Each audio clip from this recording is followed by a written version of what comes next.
നമസ്കാരം, സിറ്റി ന്യൂസിലേക്ക് സ്വാഗതം. സ്കൂൾ സമയമാറ്റത്തിൽ എതിർപ്പുള്ളവരുമായി ചർച്ച നടത്തുമെന്ന് വിദ്യാഭ്യാസ മന്ത്രി വി ശിവൻകുട്ടി. ചർച്ചാ തീരുമാനം മാറ്റാനല്ല, കാര്യങ്ങൾ ബോധ്യപ്പെടുത്താനാണെന്നും മന്ത്രി പറഞ്ഞു. സ്കൂൾ സമയത്തിൽ പിന്നോട്ടില്ല എന്നും കാര്യങ്ങൾ ബോധ്യപ്പെടുത്താൻ വേണ്ടി മാത്രമാണ് ചർച്ചകളെന്നും മന്ത്രി പറഞ്ഞു. മതസംഘടനകൾ ഇത്തരം കാര്യങ്ങളിൽ ഇടപെടുന്നത് ശരിയല്ലെന്ന് അദ്ദേഹം കൂട്ടിച്ചേർത്തു. സംസ്ഥയുടെ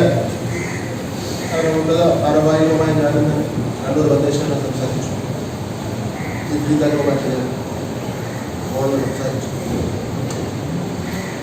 ഞാൻ അവരോട് പറഞ്ഞു, അവർക്ക് ആശയക്കുഴപ്പമുണ്ടെങ്കിൽ ആ തീർക്കുന്നതിന് വേണ്ടി ഒരുമിച്ച് സംസാരിക്കാൻ അടുത്ത ആഴ്ച അവരുടെ വേദി ഇരുപത്തെട്ട് എടുക്കാമെന്ന് പറഞ്ഞു. അവരത് സമ്മതിച്ചിട്ടുണ്ട്. കാരണം ഇത് ആരോ അവരെ തെറ്റിദ്ധരിപ്പിച്ചു. അങ്ങനെയാണ് ഈ സമരത്തിന് പ്രഖ്യാപനം നടത്താനുള്ള കാരണം. അതായത് ഇത് നമ്മുടെ വിദ്യാഭ്യാസ അവകാശ നിയമങ്ങളിലും ചട്ടങ്ങളിലും പറയുന്നത് 220 ദിവസം.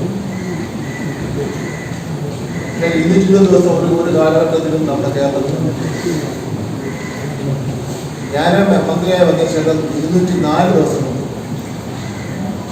അതുപോലെ സംഭവം പോകണമൊക്കെ ആയിട്ട് ഒരു പൊതുവിദ്യാഭ്യാസ മേഖലയുടെ ഒരു സംഘർഷം ഉണ്ടാവണ്ടെന്ന് പറഞ്ഞിട്ട് ഞാൻ 198 ദിവസം.